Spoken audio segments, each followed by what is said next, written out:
Kali ini kita bahas sebuah film Korea terbaru berjudul The Moon.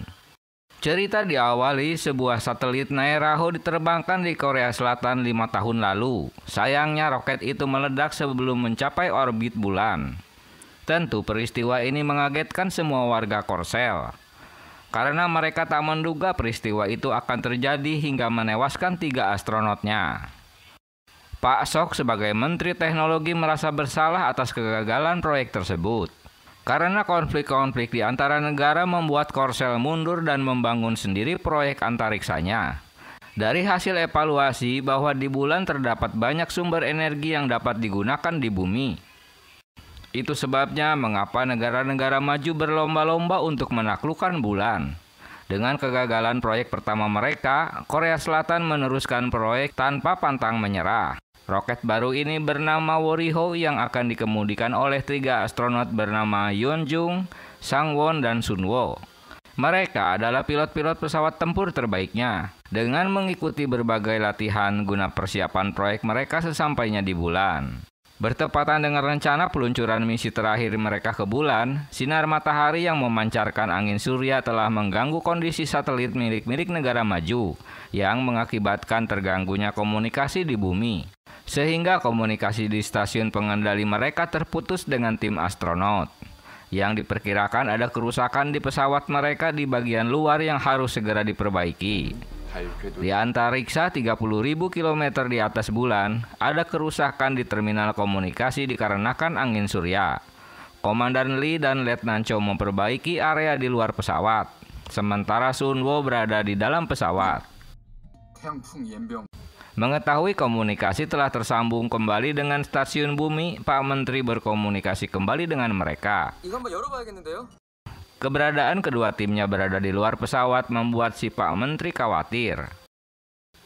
Hingga akhirnya Yun Jong menemukan sebuah terminal yang diperkirakan ada terjadi korslet sehingga harus segera diperbaikinya. Mereka melaporkan hal ini ke stasiun bumi. Saat membuka tutup panelnya, rupanya telah terjadi kebocoran pada tangki bahan bakar yang menimbulkan ledakan sehingga membuat Yun Jong terpental tewas. Peristiwa ini membuat kedua temannya terkejut. Saat si Kapten Cho akan menolongnya, terjadi ledakan susulan yang membuat si Kapten cedera dan menyerah tak bisa bertahan dan terjun ke bumi. Kini hanya Sunwo sendirian yang masih hidup di dalam pesawat. Namun sayangnya dia tak dapat berbuat banyak. Dia melaporkan peristiwa ini kepada stasiun bumi tentang kecelakaan tersebut. Dengan menghilangnya si kapten membuat tanda penting yang dapat dimonitor dari bumi tak dapat terdeteksi kembali. Keterangan Pak Jun tak dapat diterima Pak Menteri bernama Ing Sik, sehingga dia ngoceh-ngoceh mengomelinya.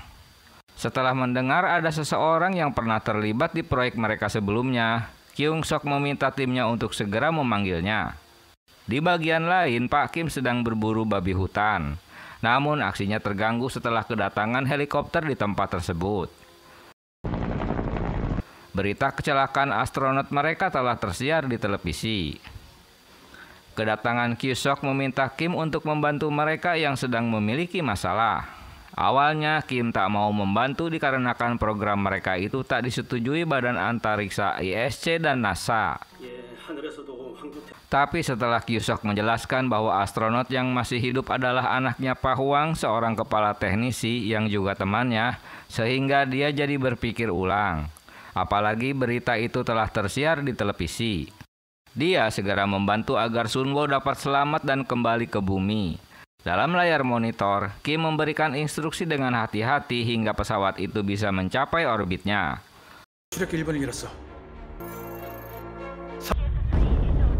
Dalam kesempatan itu, Kim memberitahukan bahwa dia teman ayahnya yang tewas dalam kecelakaan 5 tahun lalu.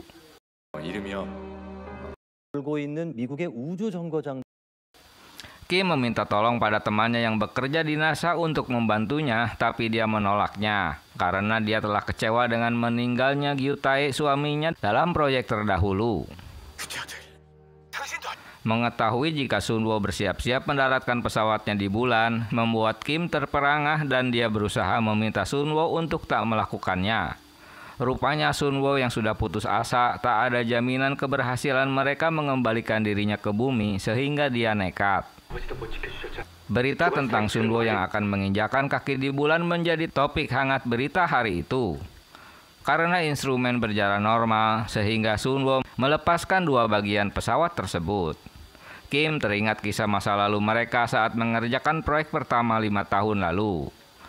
Proses pendaratan pun terus berlanjut dan Pak Jung mengarahkan Sunwo bersiap-siap melakukannya. Namun yang terjadi malah pesawatnya meledak.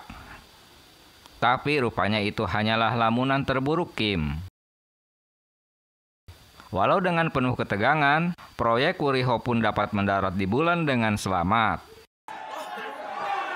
Setelah melepaskan drone untuk memantau kondisi bulan, Sunwo pun bergegas turun untuk mengambil material yang akan digunakan sebagai sampel di bumi. Di bagian lain, Presiden Korea memberikan pengumuman pada publik bahwa mereka akan bekerja sama dengan Amerika guna menjemput Sunwo kembali ke bumi. Sesampainya menginjakkan kakinya di bulan, Sunwo menaruh celana dan foto kedua rekannya yang tewas dalam misi tersebut. Sementara Kim hanya memiliki waktu 5 jam untuk menyelesaikan pemeriksaan pesawatnya sebelum Sunwo mengaktifkan modul komando kembali. Dengan menggunakan mobil, Sunwo bergegas ke lokasi guna mengambil sampel tersebut. Di kantor pusat NASA terjadi perdebatan yang serius karena Korea tak mendengarkan NASA. Saat rapat dengan NASA, pihak NASA tak bisa membantu Korea karena perkiraan mereka akan terjadi hujan meteor, sehingga mereka tak mau mengambil resiko.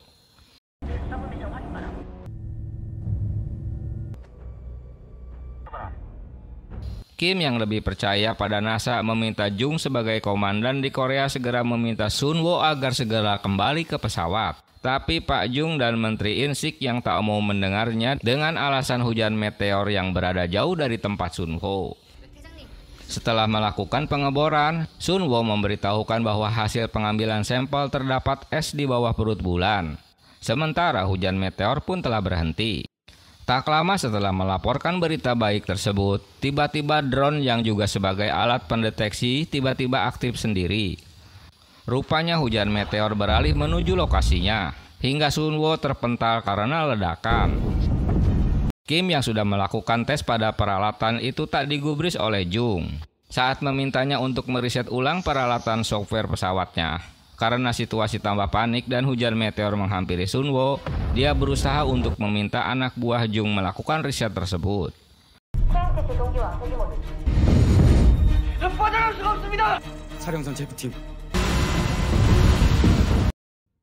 Walau terseok-seok, si Sunwo pun berhasil menerbangkan kapsul itu menuju pesawat utama.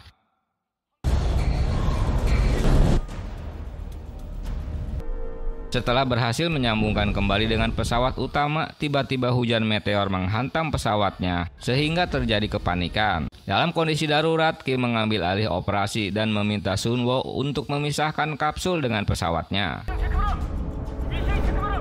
Tapi sayangnya si Sunwo telah lemas tak bisa bernapas karena adanya kebocoran pada kapsul pesawatnya. Hingga hilangnya komunikasi dengan Sunwo belum berhasil mengaktifkan modul manualnya.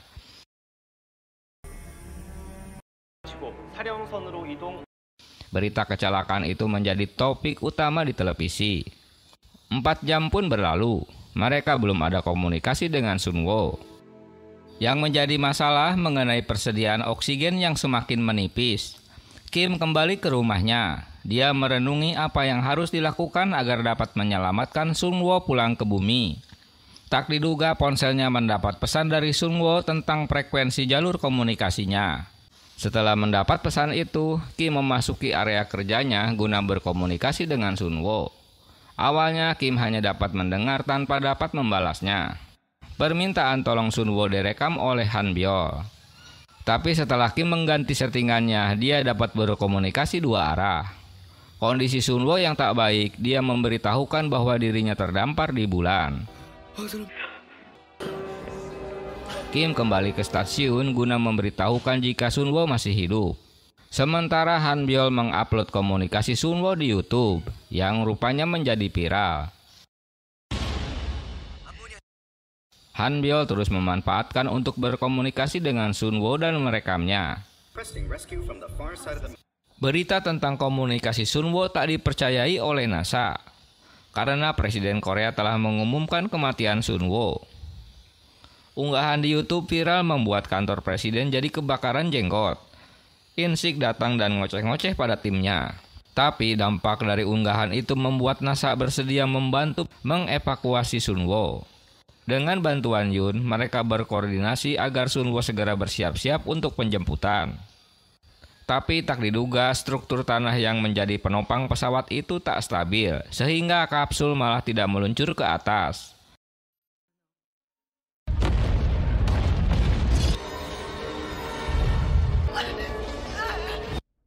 Walau Sun Woo berhasil mematikan mesin kapsulnya, namun telah banyak menyebabkan kerusakan pada kapsul pesawat tersebut. Sementara pihak Amerika tak dapat menunggu dan menolongnya kembali, karena koordinat mereka berada di tempat berbahaya dengan hujan meteor yang akan mengancamnya.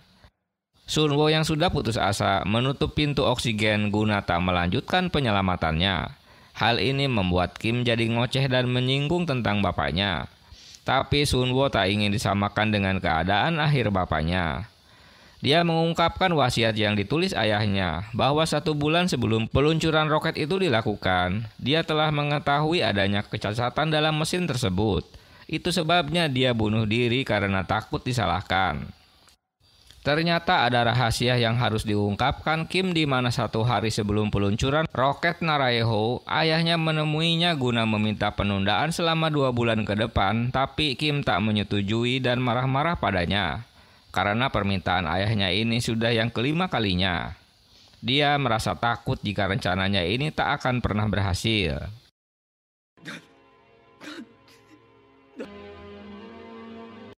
Setelah Kim berkoordinasi dengan Han Byul dari NASA, akhirnya Han Byul berbuat nekat dengan mengunci pintu ruangannya dan memerintahkan timnya yang berada di ruang angkasa agar membantu Sun Woo yang kini terdampar di bulan. Dengan resiko dia akan dipecat dari NASA karena tak mau mendengarkan direktur NASA yang melarangnya untuk bertindak. Atas perintah Kim, Sun Woo menjalankan kembali kapsulnya hingga berhasil terbang menuju koordinat yang disepakati. Dan melanjutkannya dengan terjun dari kapsul tersebut untuk mendarat di bulan agar tim NASA dapat menjemputnya dengan mudah. Walau memang berakhir dipecat, namun aksi Han Byul berhasil memerintahkan tim astronotnya menolong Sun Woo.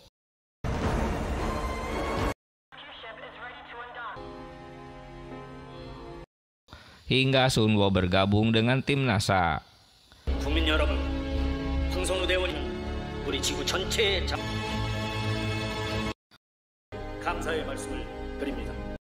Kedatangan Sun Woo kembali ke Korea mendapat sambutan dari pejabat Korsel. Selain keharuan sang istri yang tak menyangka jika suaminya akan selamat. Dampak dari penyelamatan Sun Woo membuat NASA dan Korsel berdampak besar pengaruhnya. Yoon Moon dipromosikan menjadi direktur wanita NASA pertama yang berkebangsaan Korea walau telah melakukan indisipliner, tapi Gedung Putih berkata lain. Cerita ditutup dengan anak-anak sekolah yang datang ke kantor Kim untuk melihat dari dekat astronot tersebut. Awalnya dia mengira jika astronot itu asistennya Han Byul, tapi rupanya itu Sun Woo hingga Kim memberikan hormat padanya.